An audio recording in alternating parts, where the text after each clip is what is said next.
Welcome back.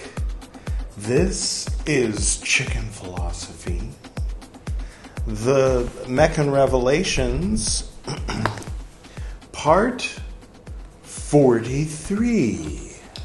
And of course, 43 is the number of surely something.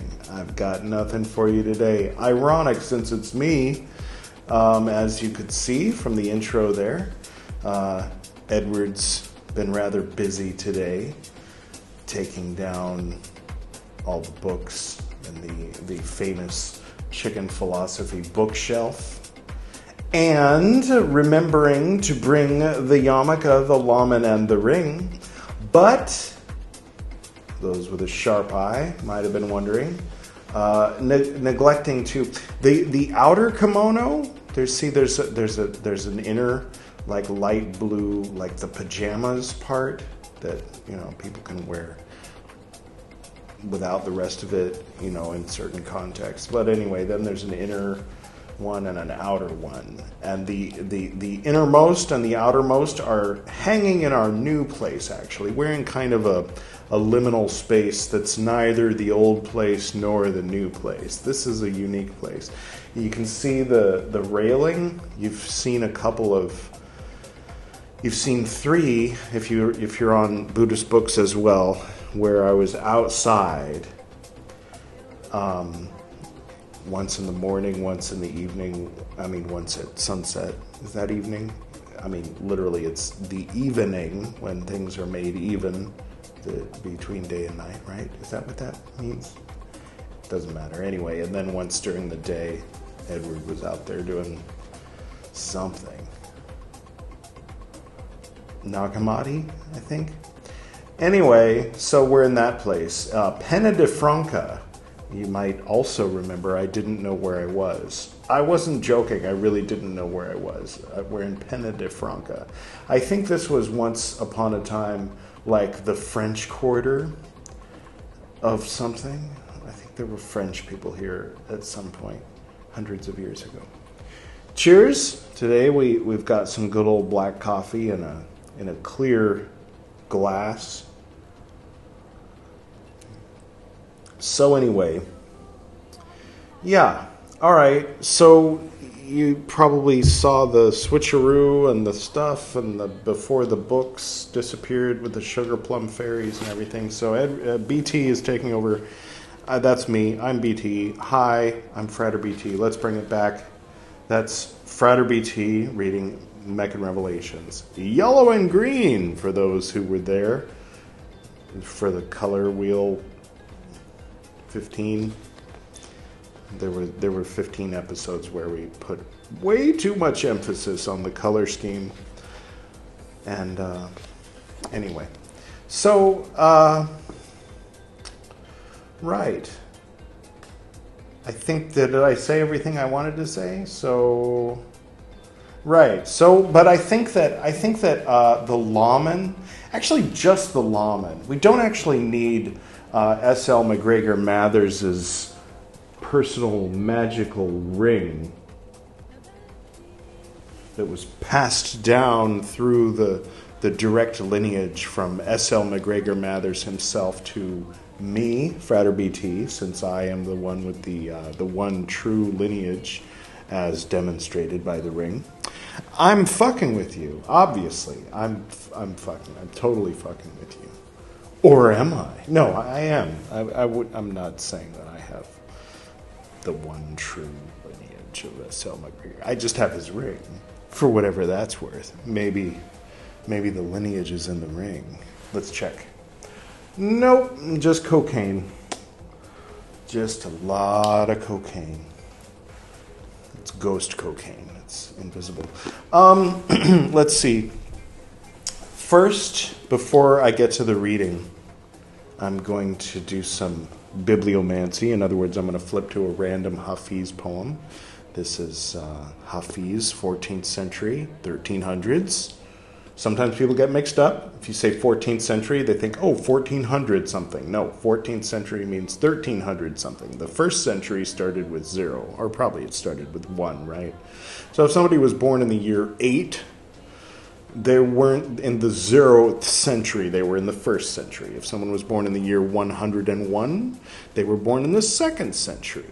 That's why this is the 21st century, even though the year starts out with 20 something something, not 21 something something. And the 20th century was the one with the 19s in front of it. Anybody remember those? I do. All right, here we go. Just that far. Is this? No, it's not too long. All right, just the right size, just the right length. All right, here we go. If the falling of a hoof, that's the title.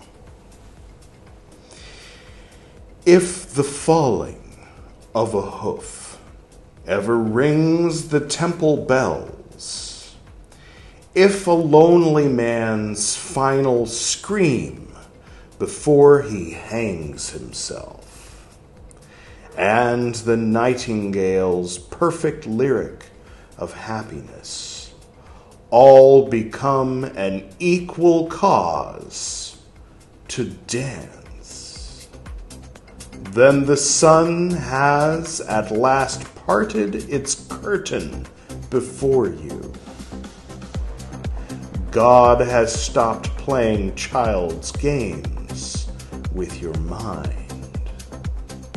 and dragged you backstage by the hair, shown to you the only possible reason for this bizarre and spectacular existence. Go running through the streets, creating divine chaos. Make everyone and yourself ecstatically mad for the friend's beautiful open arms. Go running through this world, giving love, giving love. If the falling of a hoof upon this earth ever rings the temple bell.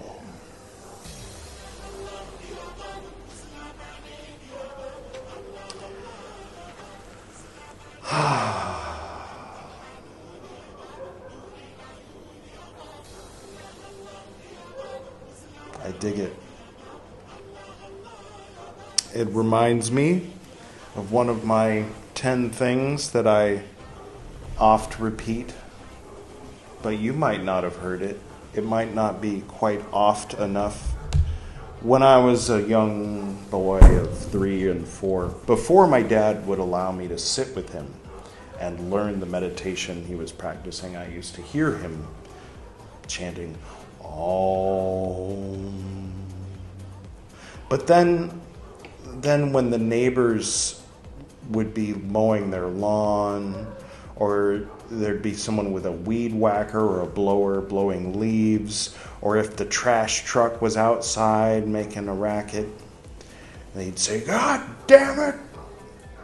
Because he wanted it to be silent. He wanted it as silent as possible for his meditation. And my 3 and 4-year-old brain, I thought I was very, very smart because I found the solution. Rather than chanting Om in this silence that he can never attain, I would chant Chikung in the midst of the lawnmower noise, in the midst of the air conditioning machine noise outside, whatever the sound was, whatever mechanical, unnatural, metal on metal, gears spinning, fan blowing,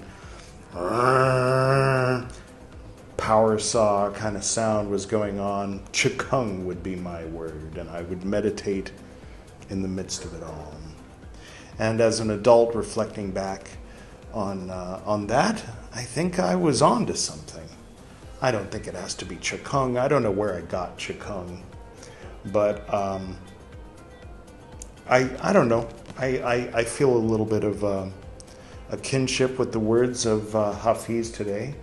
If the sound of a horse's hoof, which is kind of the 14th century equivalent of a car driving by outside, rings the temple bell. In other words, it gives you inspiration to dance. And then he throws in there the scream of a man who's about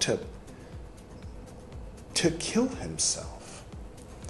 He's taking it as far as it goes. He's pushing it to the limits of the extreme of how crazy, divine crazy, intoxicated on the divine drunkenness of the love relationship with God, or the profound realization of all the oneness, where some people lose their religion when there's a war, or they witness something horrible. How can there be a God when that man grabbed that lady's purse and just threw her on the ground? Okay. I'm not saying that they're wrong for having these conclusions. But what Hafiz is saying is that the sound of the hoof hitting the ground rings the temple bell and makes him want to dance in this ecstatic dance for God. And so does the scream of a man who's in such torment that he's about to kill himself. That's an extreme. A person could say, well, clearly that's crazy. Clearly you should have sympathy. After all, St. Paul says, laugh with those who laugh and weep with those who weep. If you're out there laughing and dancing around in the street while someone's weeping, there's something wrong with you. And they might have a point. But I think Hafiz has a pretty damn good point too. And I honestly, if I had to choose whether to live my life by Hafiz's point or St. Paul's point, I would pick Hafiz. There's also the Suryangama Sutra, where it has the passage that goes a little something like this. Further, in this state of samadhi, a good person sees the disintegration of the form skandha and understands the feeling skandha. As he dwells in this purity, his mind is tranquil and at ease. Suddenly a feeling of boundless joy wells up in him. There is such bliss in his mind that he cannot contain it. This is called experiencing lightness and ease, but lacking the wisdom to control it. If he understands, then there is no error. This experience does not indicate sagehood. But if he considers himself a sage, then a demon that likes happiness will enter his mind. As soon as he sees someone, he will laugh. He will sing and dance in the streets. He will say that he has already obtained unobstructed liberation. Lacking proper samadhi, he will certainly fall. So to the traditional mainstream Islamic practitioner who would hear about Sufis dancing and singing and all this and say, this isn't what it's all about.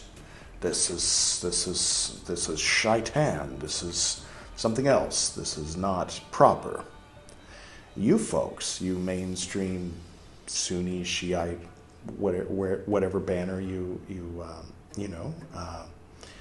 are under, have something in common with the esoteric Mahayana author of the Suryangama Sutra, who agrees with you that if you're dancing around in the street and going, ha, ha, ha, ha, ha, and claiming to have achieved, the ultimate achievement, then they also that think that that's inappropriate behavior. They say that it's demonic. So, strange bedfellows. I just noticed,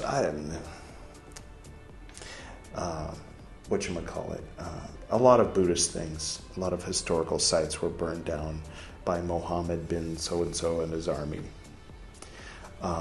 Various different people with those first two names. About 1,000 years ago. It's been long enough that, it's not like I'm carrying around a grudge. It's just I've noticed, when I post on Buddhist Books podcast, or I post something related to Buddhism at all,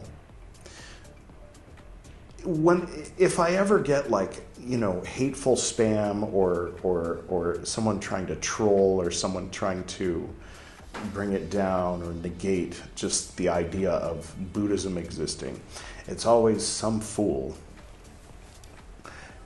I'll qualify this statement. Give me a minute.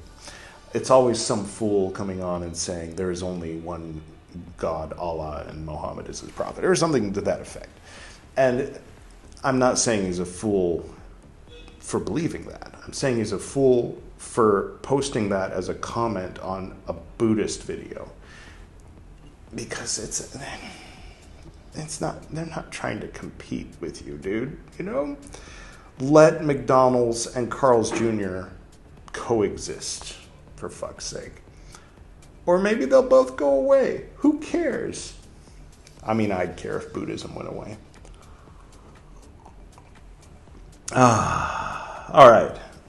I think that's about enough preamble. Did I leave any hanging chads? Or did I say anything? If I did, I didn't mean to. I apologize. Let's get to the reading. Pick up where we left off last time. So this is Ibn Arabi. Here we go. And we're in the section about gathering and gathering of gathering. Jamin al-Jamin, meaning gathering of gathering.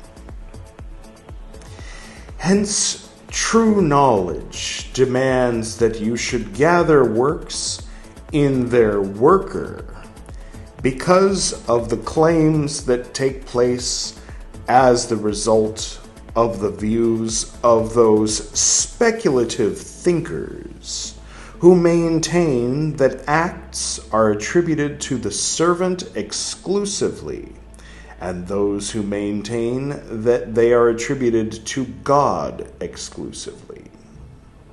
But the truth is between the two tribes, i.e., between the two opinions. I'd also be sad if there was no more Islam. I should have said that earlier. McDonald's and Carl's Jr. can go fuck themselves. Not the metaphorical McDonald's and Carl's Jr., the actual. If I woke up tomorrow and it was like, newsflash, McDonald's and Carl's Jr. have totally gone bankrupt, and they're going to sell their franchises to local, co-op, farmers market things. I'd be like, yay for goodness in the world. I would probably celebrate, along with a lot of folks, I imagine.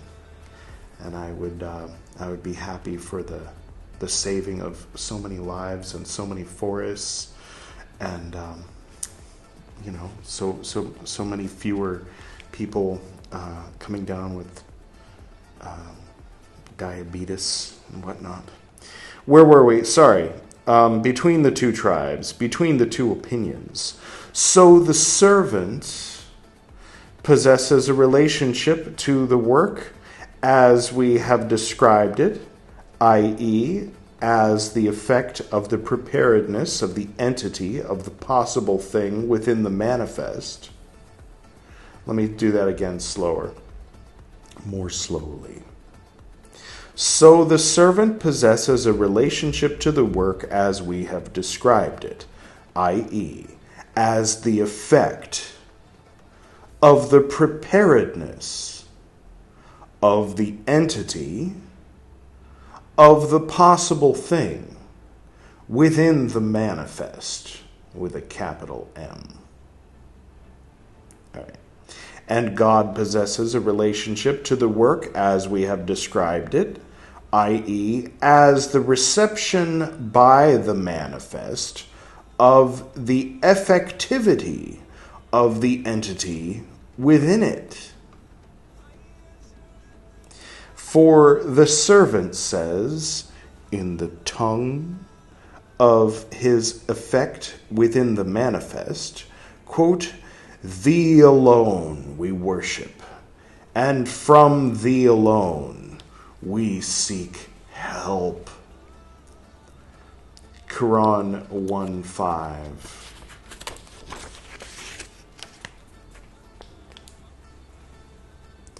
This is our position on gathering.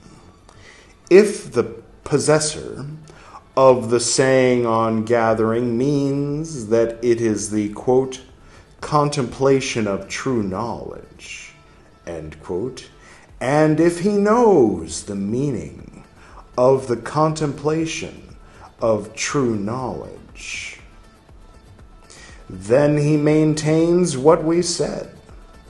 For we have only been speaking of the contemplation of true knowledge, not of the station of the speaker.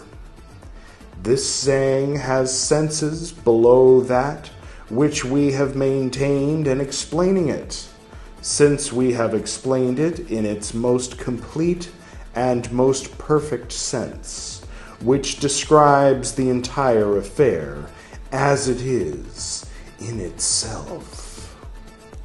Because of some of these senses, we have objected to the speaker of this saying in the synopsis of this book. All right. All the sayings that we mentioned and related at the beginning of this chapter go back to what we have explained and upheld. Quote, "And God speaks the truth and guides on the way." End quote. Quran 33:4. So I've observed, I've noticed, but I haven't really said out loud up till now, the observation, which is that I like how Ibn Arabi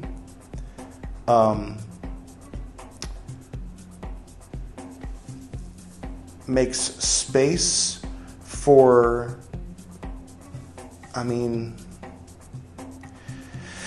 other words, like just kind of looking back over these past, 10 or 12 or 15 episodes of Meccan Revelation, there's the idea of the saint, or the person who's on the path, whatever Arabic word is being translated as saint, the person who's held in high esteem within the Sufi community generally, but looking at it more universally, not so specifically, like let's study this strange group of people. No, I think that you've seen me try to strain to make the words of Saint Paul, fit universally, but the words of Hafiz, and both of them, Ibn Arabi and Hafiz both, are more fit to be made universal, if that makes sense. The words of St. Paul are much more specific, and it's kind of like a stretch to make it universally applicable outside of the context of the organized Christian church, What am I saying? So these saints go through different stages in their process. They take on a station and they abandon a station. And so different saints say different things at different times, and some of it on the surface seems like it contradicts what other saints have said, or even what the same saint at a different stage in their life said. And Ibn Arabi does a very nice job of explaining that saints go through these processes. They don't all go through the same processes in the same order, but they take on the identity of the servant, and then they reject the identity of the servant. They take on the oneness with God, and then they take on the idea of the servant as the manifestation of God, or the expression of God, and a bunch of different things that he gave examples to, and surely more that he has not yet given examples to. And so when a saint says X, whatever, when a saint says whatever quote, then he says, okay, so this makes sense because of the station of the saint who was saying it at the time that he was saying it. And then he talks about, certain people, that if we knew more about them, then we could say for certain what station they were at, but he's guessing that they were at one particular station when they said that because of what's being said.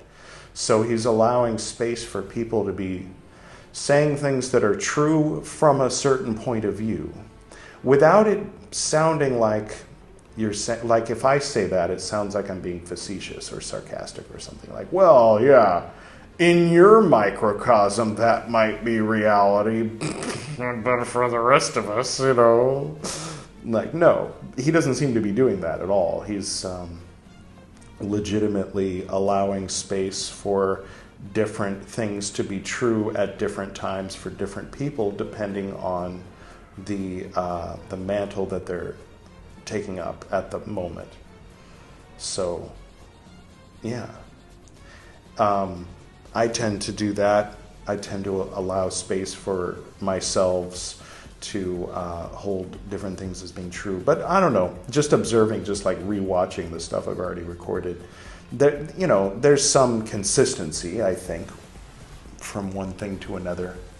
But generally speaking, as far as like comparing it with other people, if somebody's into, Buddhism, then they're not necessarily open to both Zen and Tibetan Buddhism and early Buddhism, let alone also Islam and Christianity, both mainstream and esoteric, and seeking to find elements that harmonize and to honestly identify the parts that are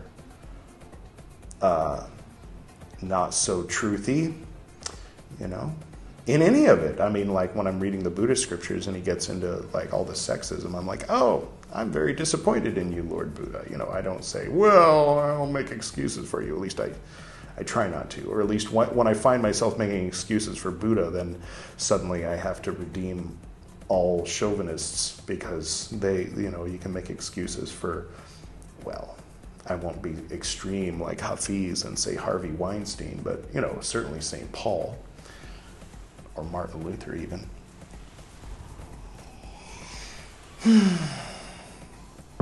I say extreme like Hafiz because he was talking about the scream of the person who's about to kill himself is like a cause for celebrating the divine majesty of creation, and God and humans are unified in the beautiful divine dance, and you can hear it in the hoofs hitting the ground. You can hear it in that guy killing himself because he's so distraught. I mean, like that.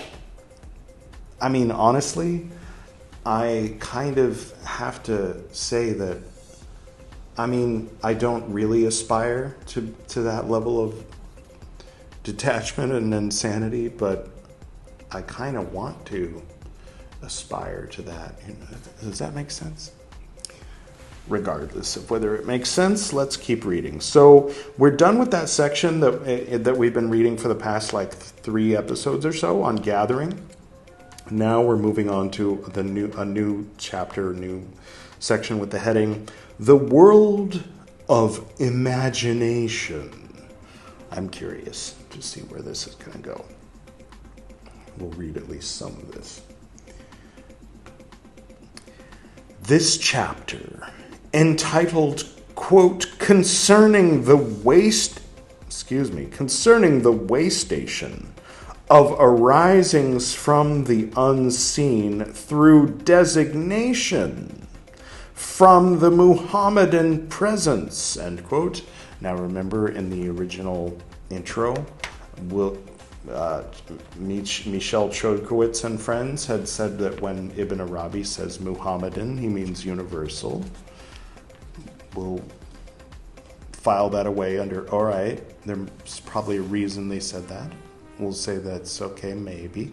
I mean, yeah, he's existing in a world where it's not quite us and them. It's not like he's going head to head with Hindus and Christians and Jewish folks in debates as to which religion is correct. He's immersed in his religion. He's living in a time where he was born in Spain and everybody around him was Muslim. Although in Spain there's also Christians and Jews back then, because back then Spain was cool before the Catholics came in and started murdering everybody who wasn't Catholic, you know, the Spanish Inquisition and all that. Before that, when it was under Islamic rule, it was kind of the hippie liberal west coast of the Arab world. And anyway, so he was born there and then made his way across North Africa and went to Mecca and back to Damascus. And so probably like he wasn't thinking too much in terms of like making what he's saying more accessible to people who were not part of the Islamic groupthink. You know what I mean? So like someone who lives in post British Empire Earth, this planet, and who's, let's say, born and raised in either UK, England,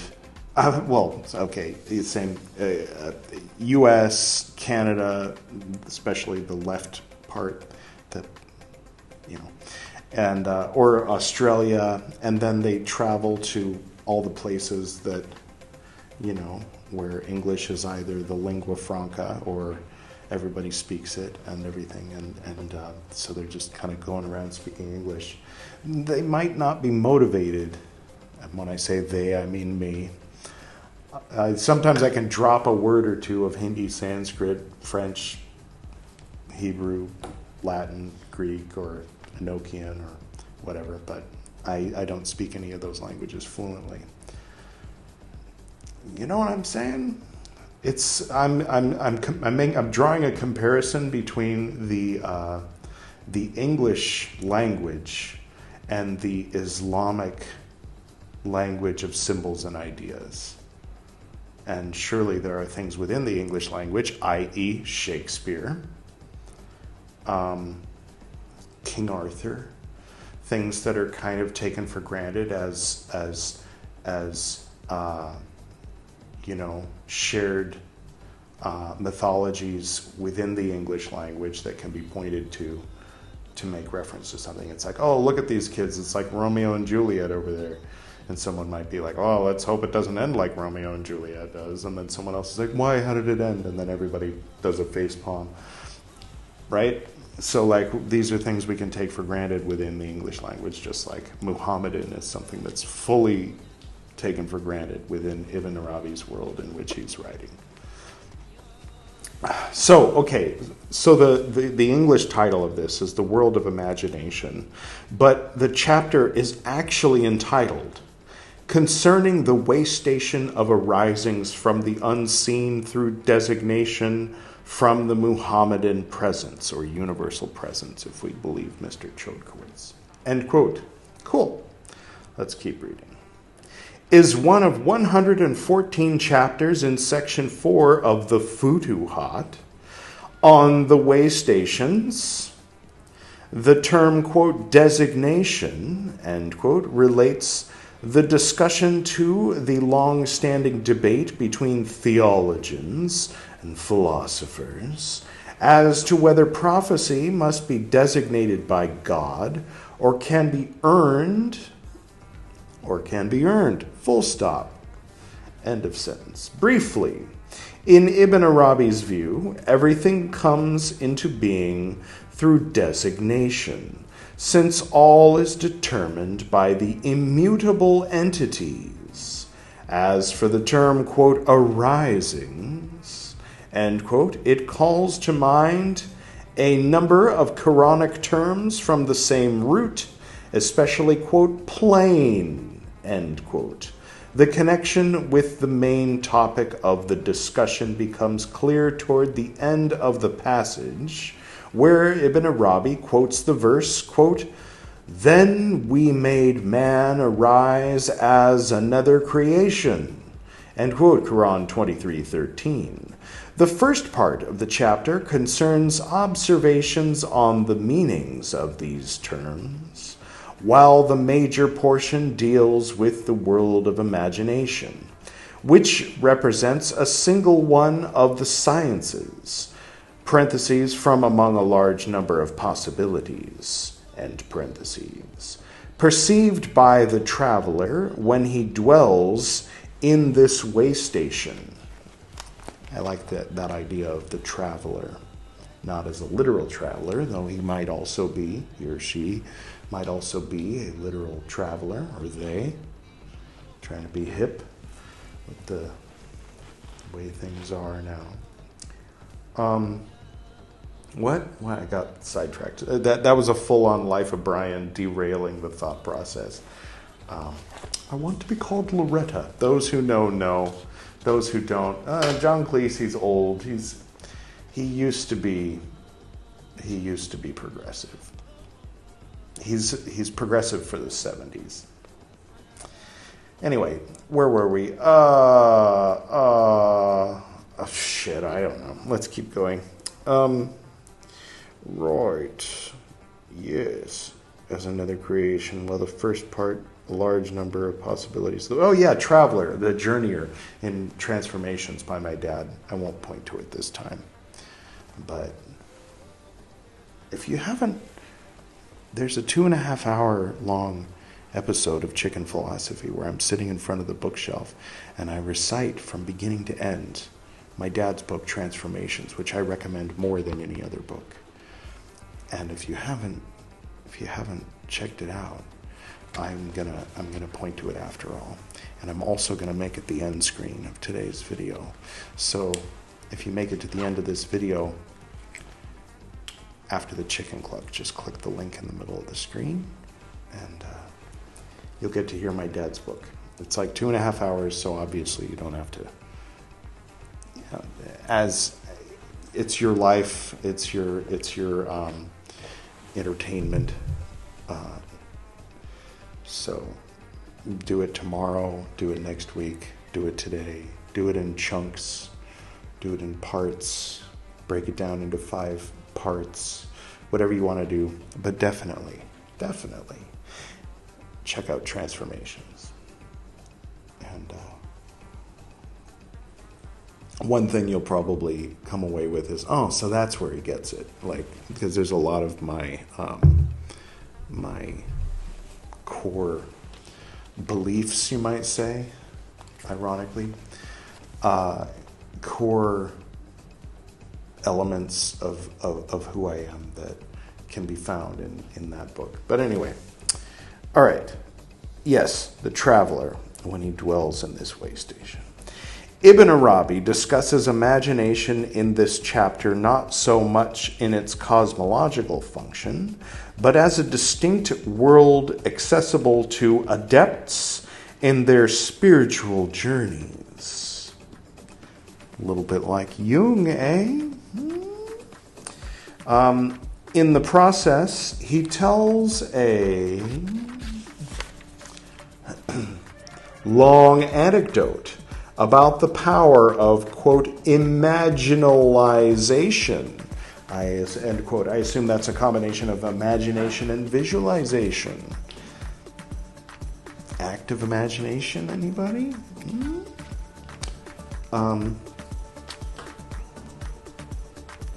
The ability to assume any form desired, possessed by one of the sheikhs of Awad al-Din Kirmani. He also refers to the difference between utilizing the world of imagination through various states of sanctity and through magic.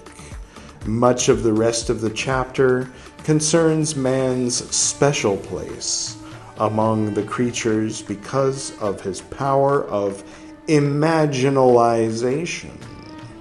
Finally, there is an allusion, like when you allude to something, not illusion, like thing that isn't there. There is an allusion to eschatology, since all the events in the next world take place in an imaginal realm. Ooh, nice. Nice place to end, I'd say. I'm not really sure how long I've been sitting here yammering at you, but however long it's been, I'm hoping that it's not substantially shorter than 30 minutes, because that's my target. 50 is all right. 100 and, an hour and 15 is fine. 29 is a little short. 30 is just right. 35 is fine. 40 is fine. 70 is fine. Anyway, we'll see. All right. So this has been the Meccan Revelations on chicken philosophy. I should tell you, because I already had this whole thought process, that why has BT taken over for the Meccan Revelations when he could have taken over for Carl Jung, which is up next, and it's scheduled to be Gwydion, and then he could have done all the tarot cards on the screen. Yeah, the thing is, I was there. By I mean Edward. I wasn't wearing this at the time, so I was Edward when I wear this on BT. You get it right.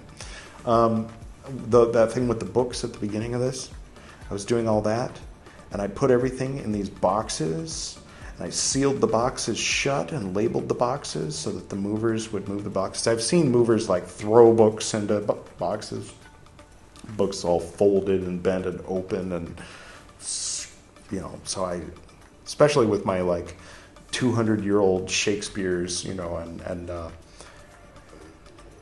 Vedas and whatnot, I didn't want to see the movers deal with it. So I wrapped them nicely in bubble wrap and, arranged them inside the boxes and put stuffed animals in between in the spaces because books are all different sizes, and so it's hard to get them all.